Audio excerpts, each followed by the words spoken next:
on to the news. The first bit of news here had to include it for Jordan's sake. Jak and Daxter games coming to PS4 as PS2 classics. Polygon reports 4 entries into Naughty Dog's beloved Jak and Daxter series are on their way to the PlayStation 4.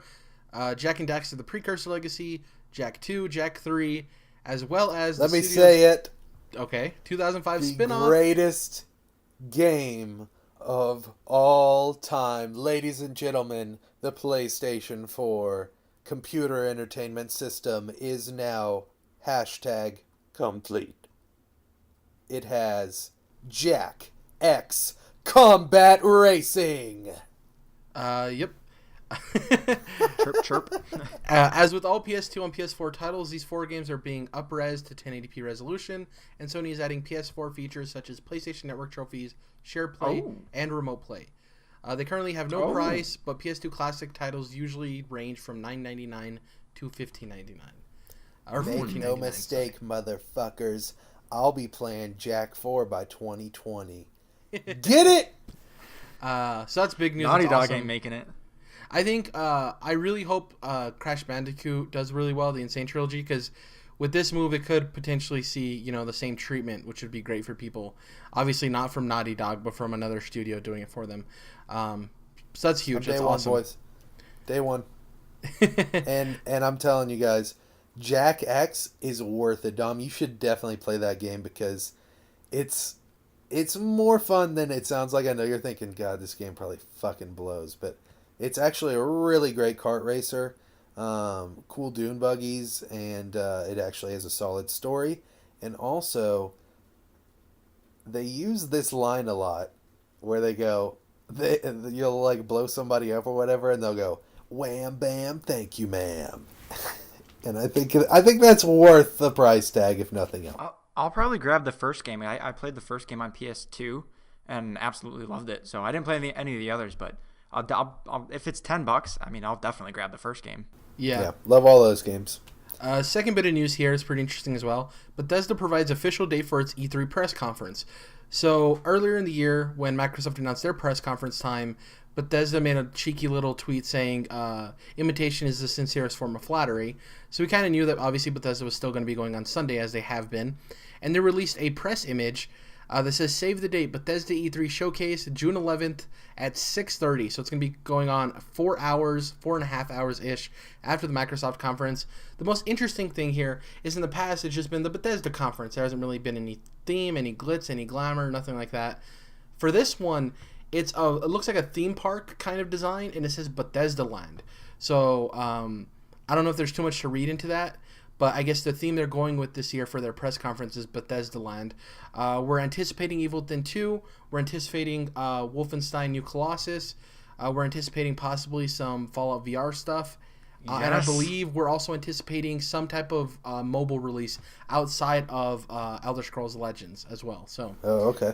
Yeah, it's interesting. But this Bethesda Land thing, you think it's just a little moniker for the image? You think it really means anything?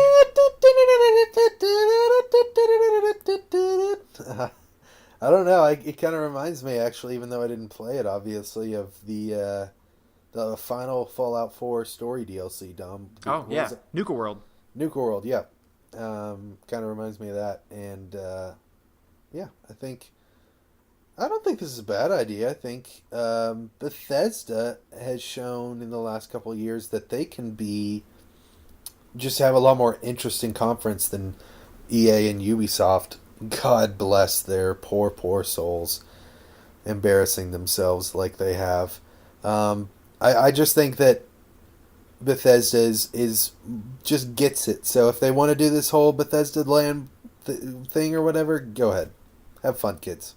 Also, I think it's 3 years running now that they've announced a game that's come out before their next E3. Like, it's been the first time we've seen a game, and that game has come out before the following E3. It was Fallout 4. I can't remember the game the year after that, but there was one. It might have been Doom. And then last year, obviously, to this year was Prey. Prey's coming out before E3. So, yeah. Pretty interesting. So it wouldn't be surprising if we saw the Evil Within 2 and Wolfenstein both coming out in the next year before the next E3. Definitely one of them. So it's interesting. We'll see what Bethesda Land has to offer us, lucky guests. The last bit of news here. Get your tickets, kids. isn't really a bit of news, but it's a write-up on a study that Google did. Google commissioned a study that found that teenagers find the Xbox brand quote-unquote cooler than they find PlayStation. That preference was switched in millennials, however, as 18 to 25-year-olds thought Sony's gaming brand was cooler than Microsoft's. According to the report, children aged 13 to 17 thought Xbox was the fourth coolest brand in the world, behind Google, Netflix, and I forgot what the other one was. Google, Netflix, and YouTube. Some of the most popular video game series among teens, which Google defined as those born between 1999 and 2003. Here are the list of the coolest video games to teenagers. The Legend of Zelda, which Dom's pretty excited about. Call of Duty Black Ops, which kind of hurts my heart. Grand Theft Auto. Pokemon, which brings my heart back to Shining. Minecraft, which isn't surprising. It's like the biggest phenomenon in gaming since those kids have probably been born. And CSGO. CSGO is the most surprising to me on this list, considering not that it's not huge, but it is a very PC-centric game. It's old as shit, too. Yeah. So that's pretty interesting. I actually want to talk, we were talking about this before the show, and Jordan, you kind of have a theory as to why you think teenagers between 13 and 17 consider Xbox cooler, and millennials see it the opposite, despite PlayStation outselling Xbox 2-1. Sure. I want to go into that, but first I want to ask, when you say Black Ops, is that just the Black Ops brand, or is that... These are, franchises. These are all franchises. So The Legend of Zelda as a franchise, Call of Duty Black Ops 1, 2, and 3, which, have been there since they've... Yeah, so if you think about that, Minecraft's an old-ass game. Well, not old-ass, but it's old. Counter-Strike Go is an old-ass game. And if you think about, like, Black Ops 1, which is where, obviously, it got started with its popularity, is an old game. So that's really interesting that they're, not into, like, Overwatch and shit, like, really new. Well, all of these are franchises that, stuff. Besides Call of Duty Black Ops, they're all franchises that started, like, a long time ago. Well, except for Minecraft, too. But, like, they are all older. It's something like, Overwatch is a new thing, or even Dark Souls, which is newer, which that obviously But Minecraft's not a new game, No, yeah, it's old. I agree with you there. It's old. Yeah.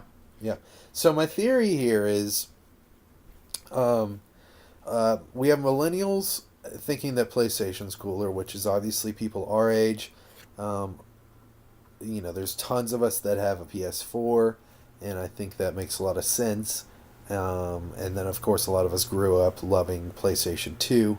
But then you have the group underneath that, the age-wise, the teenagers that are really into Xbox. My theory was that basically when these kids became cognizant and were realizing what video games were, really when these kids started to think that video games were cool, Xbox was cool, say 8-10 years ago when 360 was on fire, and that was the big thing. And so their big brother, big sister may be playing Halo or Call of Duty on the Xbox 360 and, Madden, whatever. And so these kids are first realizing what's going on as far as video games go and how cool they are. And so then once they're able to start choosing what video game platforms they want to play on, and like you said, Jared, once they become teenagers and really begin to start their brand loyalty,